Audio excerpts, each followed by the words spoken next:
चलो बच्चों, तो आज हम लोग ओसी में चैप्टर नंबर 9 कंटिन्यू करें, जिसका नाम है फाइनेंशियल मार्केट। देखो, इस चैप्टर में कल हमने फाइनेंशियल मार्केट किसे कहते हैं उसके बारे में समझा था। फाइनेंशियल मार्केट मतलब वो मार्केट कहलाता है कि जहाँ पर फाइनेंस की, सिंपल वे में कहो तो जहाँ पर पैसों की लेन देन होती है तो वो फाइनेंशियल मार्केट कहलाया ना।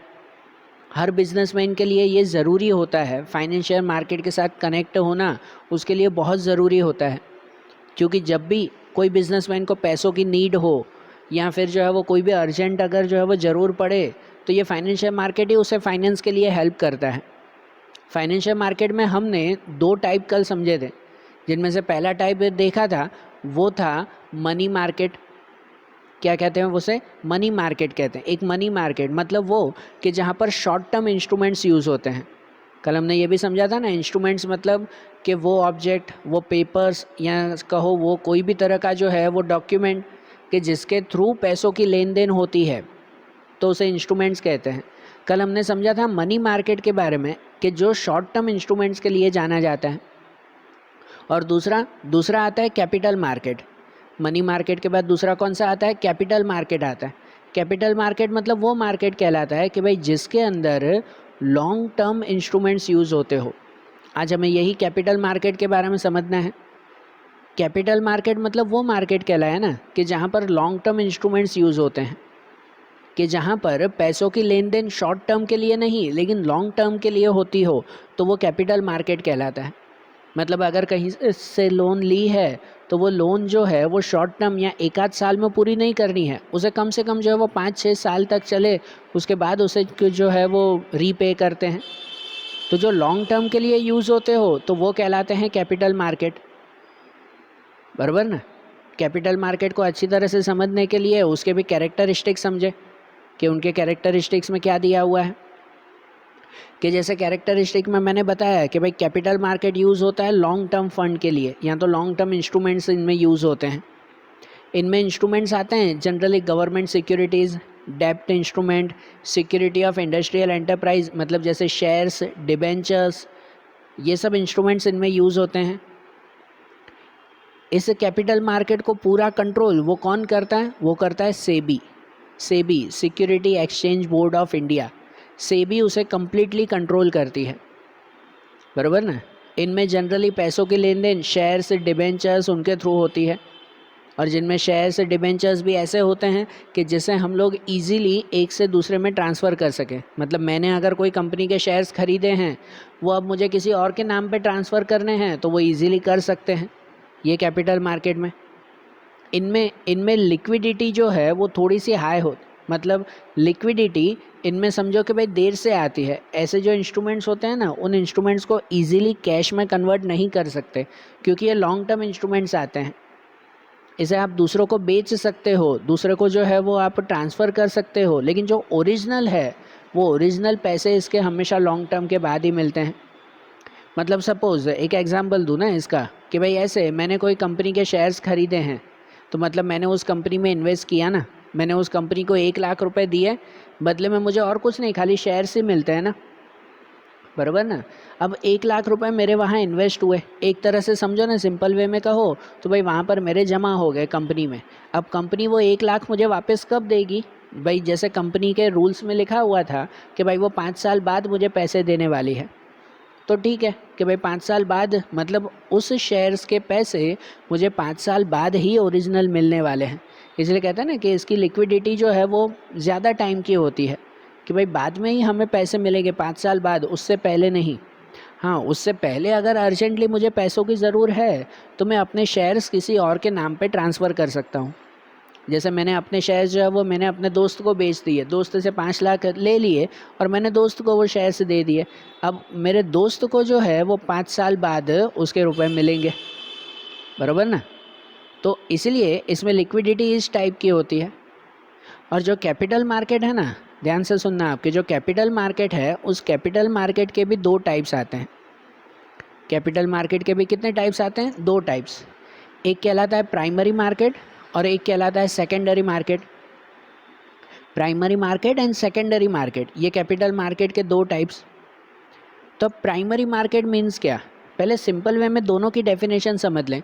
तो प्राइमरी मार्केट मतलब कहलाता है कि भाई जहाँ पर सिर्फ और सिर्फ न्यूली इश्यूड सिक्योरिटीज़ हो या तो न्यूली इश्यूड इंस्ट्रूमेंट्स हो, तो उसे हम लोग प्राइमरी मार्केट कहते हैं। मतलब ऐसा मार्केट कि जिसमें सिर्फ और सिर्फ जो नए शेयर्स होते हैं, नए डिबेंचर्स होते हैं, नए बॉन्ड होते हैं, या तो फिर जो भी न्यू सिक्योरिटीज़, न्यू इंस्ट्रूमेंट्स होते हैं, उसी की ही लेन देन होती हो, तो वो प्राइमरी मार्केट में आता है। और जिसमें जो है वो न्यूली इश्यूड सिक्योरिटीज़ ना हो, रेगुलर सिक्योरिटीज़ हो, तो वो सेकेंडरी मार्केट में आता है। बराबर। मतलब जैसे समझो, एक एग्जांपल दूं मैं कि जैसे अगर मेरी कंपनी चल रही हो, अब सपोज़ मेरी कंपनी चल रही है और मुझे जो है वो अब पैसों की ज़रूरत है, तो मैं जो है वो पब्लिक से पैसे मांगूंगा ना, मतलब मैं शेयर इशू करूंगा ना, तो पब्लिक मेरे शेयर्स खरीदेगी और उसके थ्रू मुझे पैसे मिलेंगे। अब सपोज़ मेरी कंपनी जो शुरू हुई है वो पहली बार शेयर इश्यू कर रही है, पहली बार मेरी कंपनी ने मार्केट में अपने शेयर्स रखे हैं, बराबर ना। तब उस वक्त सेबी जो है, मतलब समझो जो स्टॉक एक्सचेंज कहलाता है, जहाँ पर शेयर्स की लेन देन होती है, तो वो जो मार्केट है ना, वहाँ पर मेरे शेयर्स प्राइमरी मार्केट में रखे जाएंगे, क्योंकि पहली बार मेरे शेयर्स जो है वो इश्यू हो रहे हैं, ये न्यू सिक्योरिटी है मेरे लिए, बराबर ना, मेरे न्यू इंस्ट्रूमेंट्स हैं, न्यू शेयर्स हैं, फर्स्ट टाइम से आ रहे हैं, तो इसी वजह से मेरा नाम किस में लिखा जाएगा, मेरी कंपनी का नाम, तो वो प्राइमरी मार्केट में लिखा जाएगा, बराबर ना। उसी तरह से कोई गवर्नमेंट ने अगर कोई शेयर इशू किए हैं या फिर गवर्नमेंट ने कोई सिक्योरिटी, कोई बॉन्ड रखे हैं, और पहली बार अगर कोई कंपनी के बॉन्ड आ रहे हैं, नए नए बॉन्ड, बराबर, मतलब कि न्यू सिक्योरिटीज़ आ रही है, तो उनका नाम प्राइमरी मार्केट में लिखा जाता है, तो वो प्राइमरी मार्केट कहलाता है। और अगर समझो फिर रेगुलर हो गए, 1 साल हो गया, 2 साल हो गया, अब तो रेगुलर मेरे शेयर इश्यू होते जा रहे हैं, अब कोई नया नहीं है, तो फिर मेरी कंपनी का नाम प्राइमरी मार्केट से हटाकर लिख दिया जाता है सेकेंडरी मार्केट में, बराबर। तो कैपिटल मार्केट में ये दो ही चीज़ें आती है, प्राइमरी और सेकेंडरी मार्केट। प्राइमरी मार्केट समझ गए ना, सिंपल सा इसमें आया कि इसमें हमेशा जो है, जो भी न्यू सिक्योरिटीज़ होती है ना, उसे ही खरीदा और बेचा जाता है। प्राइमरी मार्केट में जनरली सबसे ज़्यादा हेल्प करते हैं हमें इंटरमीडिएट, है ना, इंटरमीडियरीज जो होते हैं, मतलब समझो जो बीच में ब्रोकर की तरह वर्क करते हैं, वो हमें हेल्प करते हैं। कि सपोज़ अगर मेरी कंपनी नहीं, मुझे अगर जो है वो कोई कंपनी के शेयर्स खरीदने हैं, मुझे इन्वेस्ट करना है, ठीक है ना, मेरी कंपनी अगर नहीं है, सपोज़ कि भाई मुझे शेयर इश्यू नहीं करने, शेयर खरीदने हैं मुझे, तो मैं कौन सी कंपनी के शेयर खरीदूं, कौन सी नई कंपनी है, कौन सी कंपनी का नाम प्राइमरी मार्केट में लिखा हुआ है, ये सब इन्फॉर्मेशन कौन देते हैं, तो शेयर ब्रोकर्स देते हैं, कि जिनमें जनरली शेयर ब्रोकर्स होते हैं, रजिस्ट्रार ऑफ इश्यूज़ होते हैं, या लीड मैनेजर्स होते हैं। ये सब लोग कहलाते हैं जो हमें प्राइमरी मार्केट की इन्फॉर्मेशन देते हैं, कि जिससे हम लोग न्यूली इश्यूड शेयर्स खरीद सकें, बराबर ना।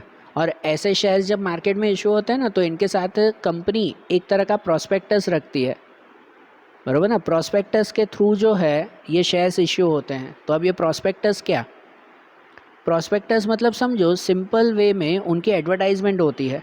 अब जैसे सपोज़ आप लोग जो है वो ये देखा होगा आपने कि अगर आप कोई नए स्कूल में जाते हो ना एडमिशन लेने के लिए, या तो फिर जो है वो अगर 12th के बाद जब आप कॉलेज में जाओगे न्यू एडमिशन लेने के लिए, तो ये ध्यान होगा कि जब भी आप कॉलेज में जाओ या कहीं पर भी जाओ, तो वो कॉलेज वाले, स्कूल वाले, तो वो आपको है ना अपनी एक बुक दिखाते हैं, कि जिस बुक में है ना सब फोटोग्राफ्स लगे हुए होते हैं, सब इन्फॉर्मेशन लिखी गई होती है। किस चीज़ के फ़ोटोग्राफ या इन्फॉर्मेशन, कि भाई स्कूल में कौन कौन सी एक्टिविटीज़ होती है, स्कूल में जो है वो स्कूल की बिल्डिंग कैसी है, यहाँ के टीचर्स कैसे हैं, यहाँ पर क्या क्या होता है, ये सब इन्फॉर्मेशन वगैरह जो है वो वहाँ पर लिखी गई होती है कि नहीं, होता है ना ऐसा।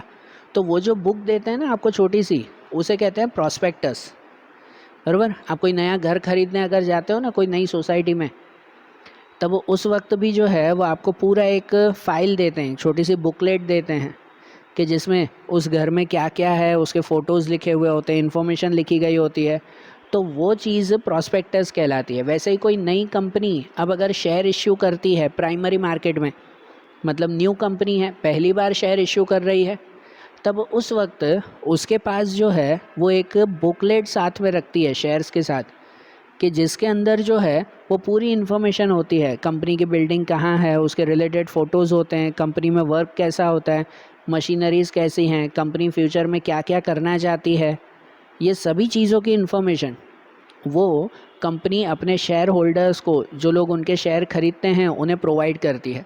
और ज़रूरी है ना, मैं जब कोई नई कंपनी के शेयर खरीदूंगा तो पहले मुझे उस कंपनी के बारे में पता तो होना चाहिए ना, कि कंपनी कैसी है, कहाँ काम कर रही है, आगे क्या करना चाहती है।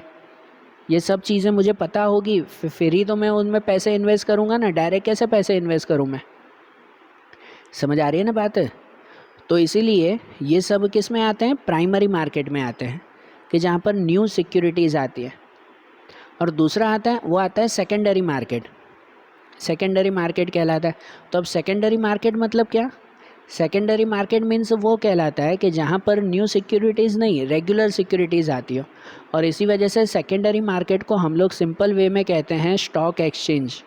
स्टॉक एक्सचेंज या तो फिर शेयर मार्केट, जहाँ पर शेयर्स की, डिबेंचर्स की, म्यूचुअल फंड या तो फिर ऐसी जो भी चीज़ें हों, उन सब चीज़ों की लेन देन होती है। बराबर ना? बॉन्ड होते हैं, प्रोविडेंट फंड होते हैं, या सॉरी दूसरे जो है वो म्यूचुअल फंड होते हैं। इन सब चीज़ों की जो है वो लेन देन वहाँ पर होती है। ये सब क्या कहलाते हैं? शेयर मार्केट या स्टॉक एक्सचेंज। इसी शेयर मार्केट को सिंपल वे में आप लोग यही समझो कि इसी शेयर मार्केट को हम लोग कहते हैं सेकेंडरी मार्केट। बराबर? जहाँ पर इंडिया में जितनी भी कंपनीज़ हैं या इवन बाहर की कंपनीज़ भी हैं, उन सब के शेयर्स वहाँ पर ख़रीदे या बेचे जाते हैं। हमारे इंडिया में सबसे पहला ये शेयर मार्केट या स्टॉक एक्सचेंज वो शुरू हुआ था 1875 में। कब? 1875, 9 जुलाई 1875 को ये शुरू हुआ था। और जिसका नाम उस वक्त रखा गया था the native share and stock brokers. The native share and stock brokers, ये नाम रखा गया था, जिसे आज जो है वो बॉम्बे स्टॉक एक्सचेंज के नाम से पहचाना जाता है। मतलब आज जो बॉम्बे में बीएससी है ना, वो बीएससी, उसे पहले कहा जाता था the native share and stock brokers association. बराबर? हमारे अहमदाबाद में, गुजरात में अहमदाबाद में सबसे बड़ा ये शेयर मार्केट है, कि जहाँ पर उसकी शुरुआत 1894 में हुई थी, अहमदाबाद स्टॉक एक्सचेंज के नाम से 1894 में। तब इस स्टॉक एक्सचेंज का प्रॉपर मीनिंग क्या कहते हैं हम लोग? तो कहते हैं अकॉर्डिंग टू के.एल. गर्ग, जिन्होंने स्टॉक एक्सचेंज की डेफिनेशन ऐसे दी है कि stock exchange means a place of for buying and selling industrial and financial securities like shares and debenture of a company, government securities, municipal securities etcetera. मतलब कोई भी company की, government company हो, मतलब गवर्नमेंट सिक्योरिटीज़ या municipal securities हो, इन सब के शेयर्स, डिबेंचर्स जैसी चीज़ें जहाँ पर खरीदी और बेची जाती हो, तो उस प्लेस को हम लोग कहते हैं स्टॉक एक्सचेंज या तो शेयर मार्केट कहते हैं। बराबर ना? शेयर मार्केट वही प्लेस जहाँ सिंपल वे में यही ना, जहाँ पे शेयर्स का ख़रीदना और बेचना होता है। अब इनके बारे में और डिटेल में समझें तो वो समझा जाता है इनके कैरेक्टरिस्टिक के थ्रू।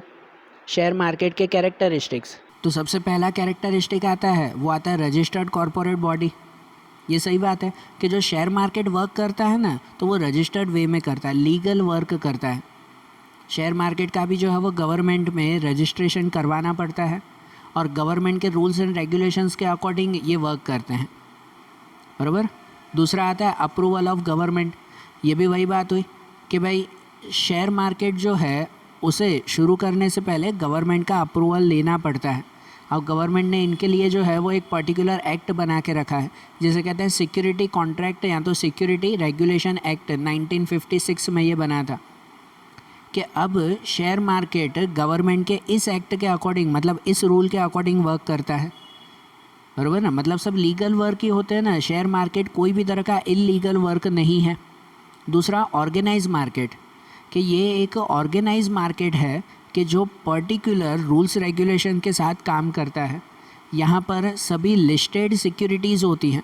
लिस्टेड सिक्योरिटीज़ होती है कि जहाँ पर प्रॉपरली वर्क किया जाता है। बराबर ना?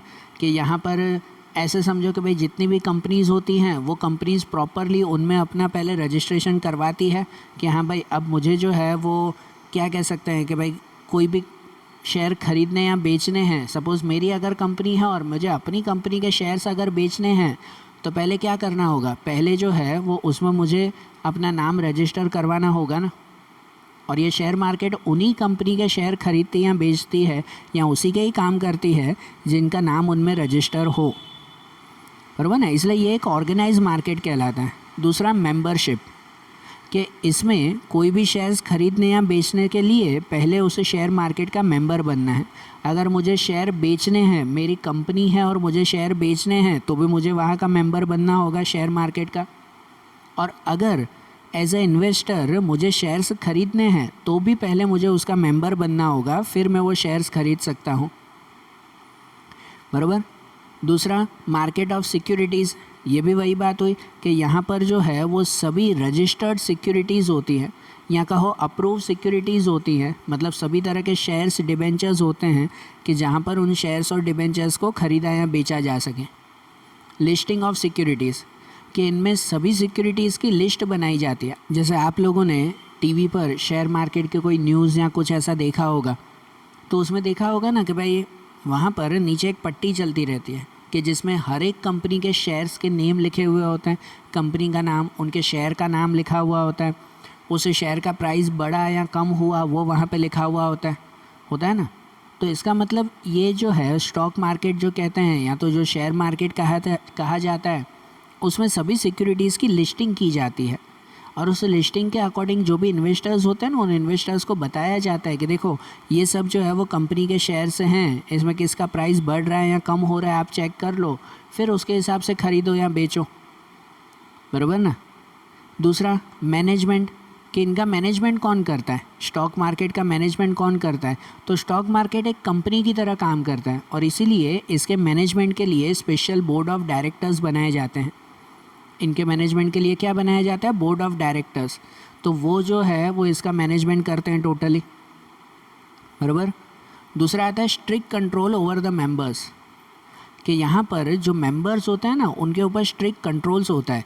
देखो ये एक स्टॉक मार्केट की एक बहुत बड़ी खासियत है, स्पेशलिटी उसे कहते हैं स्टॉक मार्केट की, कि स्टॉक मार्केट में कभी भी कोई भी तरह का जो है वो गलत वर्क नहीं होता। वहाँ पर her work rules and regulation से होता है, टाइमिंग के इतने पक्के, और दूसरा जो है वो इतने स्ट्रिक्ट कि जिसकी कोई लिमिट नहीं, बराबर ना। इसकी वजह से उसमें कोई भी तरह की मिस्टेक्स नहीं होती कि भाई पैसे हमारे वहाँ पर चोरी हो जाए या और कुछ हो जाए, ऐसी कोई प्रॉब्लम वहाँ नहीं होती शेयर मार्केट में। कि वहाँ पर जो है ऐसे समझो कि भाई शेयर मार्केट इतना परफेक्ट वर्क करता है कि जैसे उनका टाइमिंग होता है सुबह 10 बजे का, तो 10 बजे से 10:05 का भी लेट नहीं होता, एग्जैक्ट 10 बजे जो है वो शेयर मार्केट शुरू हो जाता है। दूसरी कंपनियों की तरह नहीं कि चलो नया 10 बजे का टाइम है, हाँ ठीक है, कभी 10:15 चलते हैं, कभी जो है वो 10-20 हो जाते हैं, कोई बात नहीं, चलता रहता है। शेयर मार्केट में ऐसा नहीं, वहाँ टाइमिंग और रूल्स इतने फिक्स होते हैं कि भाई जैसे अगर सुबह 10 बजे शुरू करना है, एग्जैक्ट 10 बजे, 1 मिनट भी ऊपर नीचे नहीं, और शाम को 4 बजे बंद होता है तो एग्जैक्ट 4 बजे बंद हो जाता है, कोई भी तरह का ऊपर नीचे नहीं होता उसमें, बराबर। और दूसरा, उनके जो मेंबर्स होते हैं उन मेंबर्स के ऊपर भी स्ट्रिक्ट कंट्रोल होता है।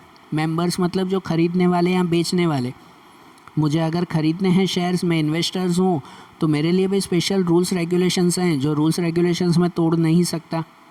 और अगर एज अ कंपनी मुझे अगर शेयर्स बेचने भी हैं तो भी स्पेशल रूल्स रेगुलेशंस आते हैं, जिन रूल्स रेगुलेशंस को मैं तोड़ नहीं सकता फिर, बराबर ना। इनके बाद आता है ऑर्गेनाइजेशनल स्ट्रक्चर।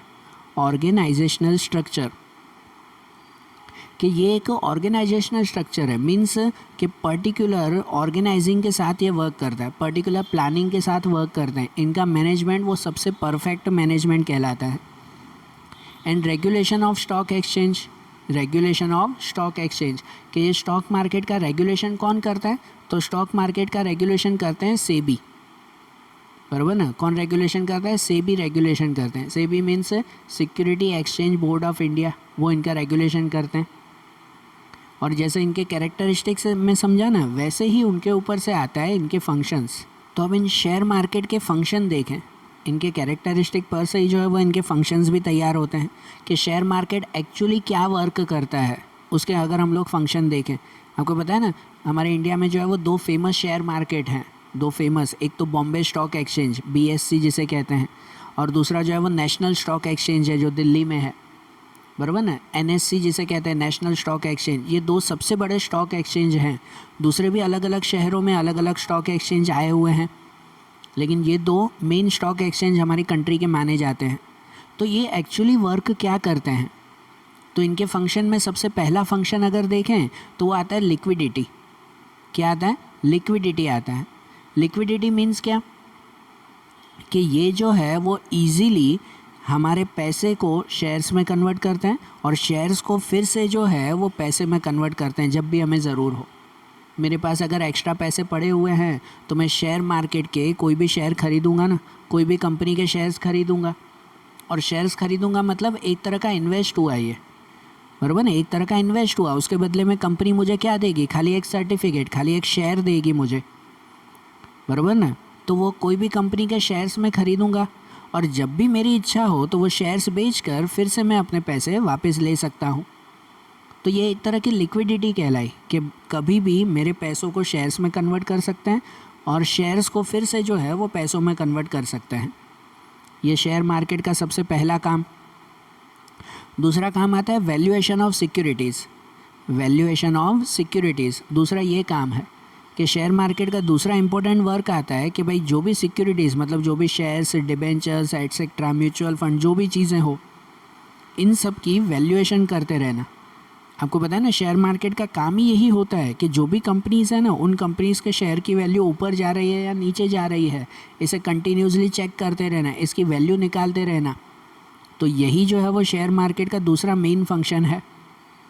आप लोगों ने, जैसे मैंने बताया, वो न्यूज़ चैनल पे देखा ही होगा कि शेयर की वैल्यू कभी जो है वो 5 रुपये ऊपर चढ़ जाती है, कभी जो है वो नीचे आ जाती है, कभी शेयर की वैल्यू उतनी ही रहती है, कभी शेयर लॉस में जाता है, कभी प्रॉफिट में जाता है।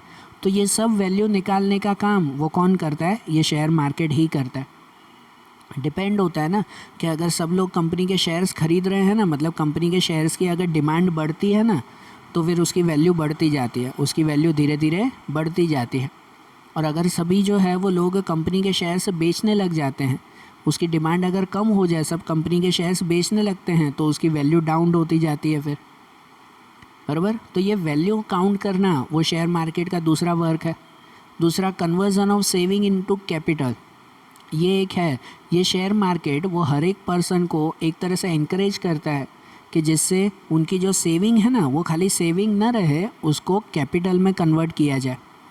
मतलब suppose as a middle class person मेरे पास अगर कुछ सेविंग पड़ी है, भले 10-20 हज़ार 50 हज़ार की सेविंग पड़ी है जिसका मेरा फ़िलहाल कोई यूज़ नहीं है, तो उसे घर पे रखने से अच्छा है वो घर पे जो है वो कोई काम के नहीं आएंगे, खाली पड़े हुए हैं साइड में। या बैंक में भी रख दो तो शायद बैंक में भी जो है वो इतना ज़्यादा इंटरेस्ट नहीं मिलेगा, भले फ़िक्स डिपॉजिट में रखो तो भी।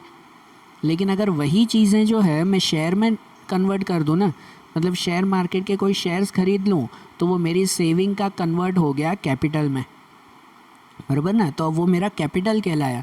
मतलब जो खाली पैसे पड़े हुए थे ना, समझो उससे मेरा एक साइड बिजनेस शुरू हो गया वहाँ पर। सही बात ना, एक तरह का साइड बिजनेस ही कहलाया ना। और इस साइड बिजनेस की वजह से मैं उसमें से अच्छे खासे पैसे निकाल सकता हूँ, इवन प्रॉफिट भी कमा सकता हूँ। मेरे पास 50 हज़ार एक्स्ट्रा पड़े हैं तो उसे मैं बैंक के फ़िक्स डिपॉजिट में रखूँ ना, उससे ज़्यादा पैसे या उससे ज़्यादा इंटरेस्ट शायद मुझे कोई शेयर्स में से मिल सकता है। तो इस तरह से ये शेयर मार्केट लोगों को इनकरेज करता है, लोगों को समझाता है कि आपकी सेविंग का कैपिटल में कन्वर्ट कर दो। फिर आता है intermediary in the creation of capital, कि ये शेयर मार्केट वो इंटरमीडियरी की तरह काम करता है। इंटरमीडियरी मतलब समझो कि एक बीच में एक प्लेटफॉर्म की तरह काम करता है कि भाई जिसमें लोगों की सेविंग को वो कैपिटल में कन्वर्ट करके देता है। अब जैसे मैंने बताया कि भाई मेरे पास जो है वो इतने पैसे पड़े हुए हैं, 50,000 पड़े हुए हैं एक्स्ट्रा, और उसे जो है वो मुझे कहीं पे इन्वेस्ट करना है, बैंक में नहीं रखना भाई, इन्वेस्ट करना है मुझे कहीं पे। तो अब कैसे करूँ, मैं डायरेक्ट कंपनी में जा सकता हूँ, मैं सीधा कंपनी को जाके बोल सकता हूँ, कंपनी के मालिक को कि लो ना भाई, ये मेरी तरफ से 50 हज़ार मेरी तरफ से कंपनी में लगा देना ना। ऐसे मैं वहाँ जा सकता हूँ रिलायंस कंपनी और सीधो मैं अंबानी के जाके बोलूँ, लो भाई मेरी तरफ से 50 हज़ार आपकी कंपनी में लगा देना, जो प्रॉफिट हो उस प्रॉफिट का हिस्सा मुझे देना भाई। तो ऐसे वो मानेंगे नहीं ना। लेकिन मुझे अगर उसी कंपनी को पैसे देने हैं ना, तो डायरेक्ट नहीं इनडायरेक्टली दे सकता हूँ कि मैं शेयर मार्केट में पैसे रखूँगा, शेयर मार्केट में से रिलायंस कंपनी के शेयर्स खरीदूँगा, तो भाई मेरे पैसे कंपनी तक पहुँचेंगे और कंपनी जो प्रॉफिट कमाएगी ना, तो उस प्रॉफिट में से फिर मुझे हिस्सा भी देगी। तो इस तरह से बीच में है ना, ये शेयर मार्केट वो इंटरमीडियरी की तरह काम करता है। कि जहाँ पर मेरे पैसे अगर डायरेक्ट कैपिटल में कन्वर्ट करने हो, मतलब डायरेक्ट अगर कोई कंपनी में डालने हो, तो बीच में शेयर मार्केट के थ्रू वो कंपनी तक पैसे पहुँचाते हैं, बराबर ना। दूसरा आता है सेफ्टी इन ट्रांजेक्शन्स। ये इसका मेन वर्क है, शेयर मार्केट का ये मेन वर्क है कि वो हर एक ट्रांजेक्शन में पूरी सेफ्टी रखते हैं, बराबर ना। पूरी सेफ्टी रखी जाती है, कोई भी तरह का इरेगुलर वर्क या कोई भी तरह का इलीगल वर्क इसमें नहीं आता। लोगों को अगर डर होता है ना कि यार मैंने जो है वो शेयर मार्केट में पैसे डाले तो पैसे चोरी हो जाएंगे, चोरी कभी नहीं होते। हाँ, ये बात अलग है कि अगर आप कोई कंपनी के गलत शेयर खरीदते हो और उस शेयर के पैसे या उस शेयर की अमाउंट डाउन हो जाए तो आपके पैसे डूब सकते हैं, वो अलग बात। भाई मैंने अगर कोई रिलायंस कंपनी के शेयर खरीदे, वो 100 रुपये के थे, आगे चलकर उस शेयर की वैल्यू 80 रुपये हो गई, डाउन हो गई कोई भी रीज़न से, तो उसमें फिर वो नसीब। बाकी अगर मेरे पैसे गुम हो जाएंगे, चोरी हो जाएंगे या और कुछ, ऐसा वहाँ कभी भी नहीं होता। ये शेयर मार्केट सेबी के अंडर में काम करता है, security exchange board of India, उनके रूल्स रेगुलेशंस के हिसाब से काम करता है। इसकी वजह से वहाँ पर हर एक ट्रांजेक्शन पूरी सेफ्टी के साथ किया जाता है, बराबर। Then growth of capital market. पता है इन शेयर मार्केट की वजह से ही ओवरऑल कैपिटल मार्केट की ग्रोथ होती है। मतलब कंपनी को इतने सारे पैसे मिल पाते हैं, इतने सारे जो है वो क्या कह सकते हैं कि भाई अपनी ग्रोथ इजीली कंपनी कर पाती है। शेयर मार्केट की वजह से ही हमारी कंट्री की ग्रोथ भी स्पीडीली होती है, शेयर मार्केट की वजह से। अब जैसे कोई बड़ी कंपनी देश में शुरू करनी हो, जिस कंपनी के लिए कंपनी की अमाउंट भी छोटी मोटी नहीं, 100 करोड़ की अमाउंट, कोई 100 करोड़ की बड़ी कंपनी शुरू करनी है। अब इतनी बड़ी कंपनी शुरू करनी है तो कोई भी पर्सन के पास स्टार्टिंग में 100 करोड़ तो होंगे नहीं ना, कि 100 करोड़ मेरे पास हो स्टार्टिंग में, क्या उसके पास इतनी अमाउंट होगी? नहीं होगी। और कहाँ से, कौन देगा? न सरकार उसे दे पाएगी, ना कोई बैंक इतनी बड़ी लोन देगी कोई बैंक भी लोन नहीं ना। उनको कहाँ से मिल सकता है पता है? ये सब मिल सकते हैं पब्लिक से पैसे, कि हमारे इंडिया में 100 करोड़ की पब्लिक है, सब लोग 1-1 रुपया भी दे देना तो भी कंपनी को 100 करोड़ मिल जाएंगे। बताओ है कि नहीं? 1-1 रुपया तो जस्ट एग्जाम्पल, लेकिन लोग थोड़े थोड़े रुपए भी दे दें तो भी जो है वो कंपनी को करोड़ों रुपए मिल जाते हैं।